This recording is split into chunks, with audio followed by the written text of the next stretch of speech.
So let us now focus on understanding the wave nature of matter in this lesson. तो यहाँ पे सबसे पहले हम मैटर की वेव नेचर कैसे आती है ये समझेंगे and we will cap it off by studying a very important experiment called the Davison and Germer experiment. So in wave nature of matter, which is basically a very small part of dual nature of radiation and matter, let's first talk about and revise the dual nature of radiation or light. Light की dual nature के हिसाब से light is both a wave and a particle. Wave theory light का establish होता है through interference, diffraction and polarisation. अगर आपको याद है, इंटरफेरेंस इज बेसिकली जब मोनोक्रोमैटिक कोहेरेंट लाइट को दो स्लिट्स के थ्रू पास करते हैं तो स्क्रीन पर ऑल्टरनेट ब्राइट और डार्क बैंड्स बनते हैं. And diffraction is the bending of light around corners, both of which are confirmed because light acts as a wave. Quantum theory, which is basically the particle nature of light, is established through photoelectric effect and black body radiation. Photoelectric effect में हमने देखा कि वो explain तभी किया जा सकता है जब लाइट एक पार्टिकल है. These packets of energy are also the same thing that are observed in black body radiation. So light is treated as a particle which has a finite energy given by h nu.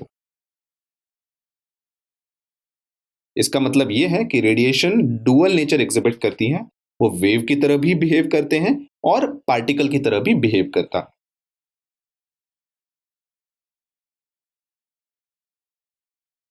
अब matter का भी dual nature होता है. इन 1924 a scientist called Louis Victor de Broglie, he said that particles like electrons, protons और neutrons, ये particle तो होते ही हैं, they also have dual nature, which mean वो भी वेव के कैरेक्टरिस्टिक्स एग्जिबिट करते हैं. उनका सजेशन का बेसिस कुछ ऐसा था. उन्होंने कहा कि नेचर सिमेट्री लव करता है, तो अगर लाइट में अगर डुअल नेचर है, इसका मतलब ये है कि मैटर में भी डुअल नेचर होना चाहिए. दूसरा, बेसिक फिजिकल एंटिटीज मैटर और एनर्जी सिमेट्रिकल होनी चाहिए. So on the basis of symmetry he said that there is a chance that matter probably also exhibits dual nature. However, ये याद रखने की जरूरत है, मैटर साइमल्टेनियसली साथ में पार्टिकल और वेव कभी नहीं बनता. ये दोनों एस्पेक्ट एक दूसरे के कॉम्प्लीमेंट्री होते हैं. So according to de Broglie, किसी भी पार्टिकल का अगर मोमेंटम p है, उसका wavelength lambda is equal to h upon p. अब पार्टिकल्स का momentum p is given by mv. इसका मतलब एक पार्टिकल का जो वेवलेंथ है वो हो जाता है h upon mv, where h is the Planck's constant, m is the mass and v is its velocity. अब ये जो लैम्डा है, ये मैटर वेव का वेवलेंथ है. इसी को हम de Broglie वेवलेंथ बुलाते हैं. फोटोन के लिए जो मोमेंटम है that is h nu upon c, h into frequency upon c. ये हमने पढ़ा था towards the end of the last lesson. तो इसका मतलब फोटोन का जो de Broglie वेवलेंथ है that would also be h upon p, which is lambda equals h upon mv. तो अगर फोटोन का मुझे वेवलेंथ निकालना है, वो ऑल्सो कंफर्म होता है एग्जैक्टली इसी एक्सप्रेशन से. तो इसका मतलब ये है, इस एक्सप्रेशन को देख के हम कह सकते हैं, क्योंकि m डिनोमिनेटर में है, लैम्डा बड़े पार्टिकल के लिए छोटा होता है और बहुत ज्यादा एनर्जेटिक पार्टिकल के लिए भी लैम्डा छोटा होता है, because m and v both are in the denominator, और डिनोमिनेटर बढ़ाने से लैम्डा कम हो जाएगा. फॉर एग्जाम्पल, तो मान लो हम एक बॉल है जिसका मास 0.12 किलोग्राम है, वो 20 मीटर पर सेकेंड की स्पीड से जा रहा है. उसका de Broglie वेवलेंथ अगर हमें निकालना है, we will first calculate the momentum which is mass into velocity, जो निकलता है 2.4 किलोग्राम मीटर पर सेकेंड. तो लैम्डा होगा h upon this momentum, which turns out to be 2.76 into 10 to the power -34 metre. अब ये जो वेवलेंथ है इतना छोटा है कि उसको मेजर किया ही नहीं जा सकता. हेंस बॉल का वेवलेंथ होने के बावजूद वो छोटा है wavelength, that's why we think that a ball acts only as a particle. इसीलिए मैक्रोस्कोपिक ऑब्जेक्ट, जो हमारी डेली लाइफ के ऑब्जेक्ट्स हैं, जो हमारी आंखों को दिखते हैं, जिनको देखने के लिए माइक्रोस्कोप की जरूरत नहीं होती है, वो वेव लाइक प्रॉपर्टीज एग्जिबिट नहीं करते, और अगर करते भी हैं वो हमको परसीव नहीं होता because your wavelength is too small for measurement. However अगर हम सब एटॉमिक डोमेन में चले जाएं, वेव कैरेक्टर सिग्निफिकेंट हो जाता है और मेजरेबल हो जाता है क्योंकि the mass is much laser. For example, अगर मैं एक इलेक्ट्रॉन जिसका मास m है और चार्ज e है, उसको एक्सेलरेट करूं through a potential v, then we can say, सबसे पहले we can say that kinetic energy k equals work done ev। So k equals ev। अब k हाफ mv स्क्वायर के बराबर है, which is p square by 2m। हम momentum और kinetic energy का relation जानते हैं। इसका मतलब जो मोमेंटम है, जो डेब्रॉय वेवलेंथ निकालने के लिए सबसे पहले मोमेंटम निकालना पड़ता है, that is √2mk which is √2mev। Debroy wavelength इस इलेक्ट्रॉन का क्या होगा? h/p which is h/√2mev।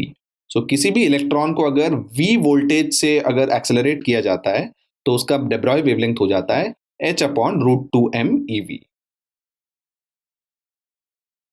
और अगर मैं जो कांस्टेंट्स को सब्स्टिट्यूट करूं, हम मास ऑफ इलेक्ट्रॉन जानते हैं, we know the charge of an electron, we know Planck's constant, it turns out to be 1.227 upon root of v nanometre.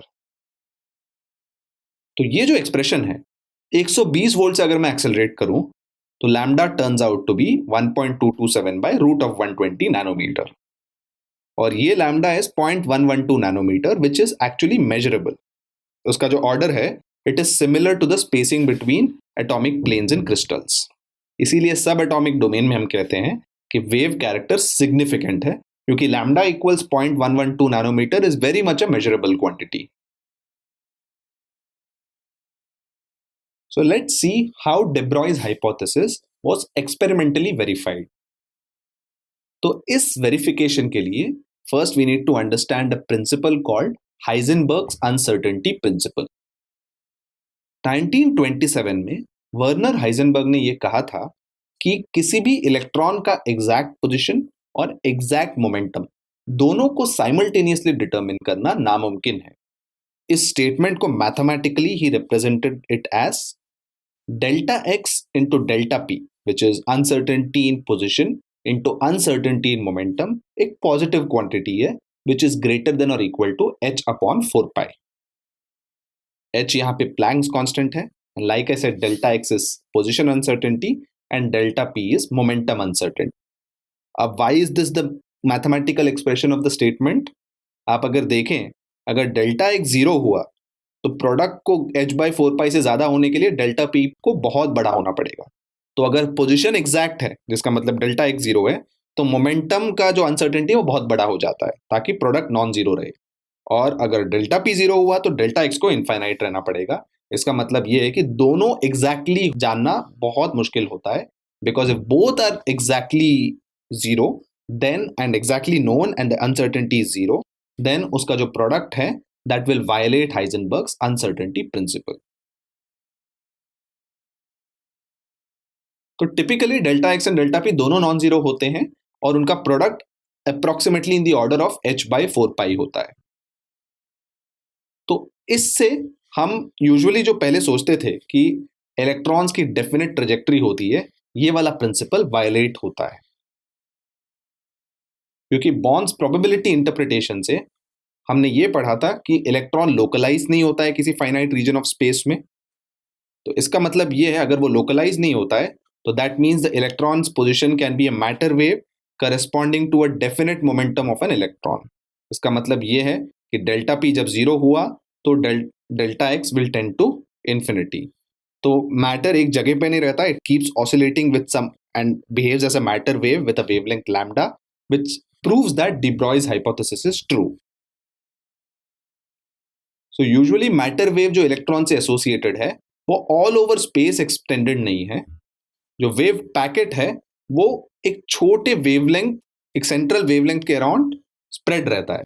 So what this basically means is this gives way to a uncertainty in position.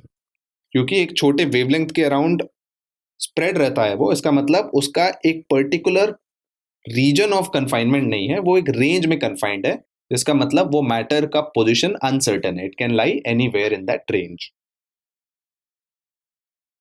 So this wave packet together with de Broglie relation and Bond's probability interpretation Heisenberg की uncertainty principle को exactly reproduce करते हैं। तो इससे de Broglie's hypothesis experimentally verify हो गया।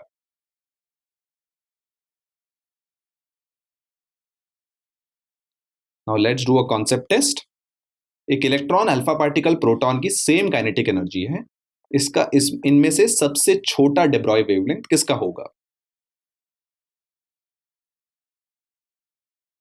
तो हमने पढ़ा है कि de Broglie वेवलेंथ किसी भी पार्टिकल का लैम्डा इक्वल्स h/p होता है।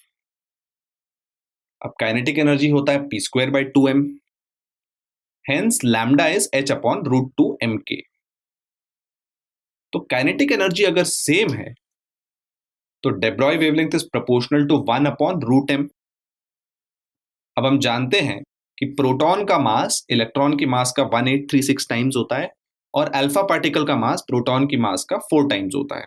तो this basically means alpha particle's mass is greater than a proton mass, greater than an electron's mass.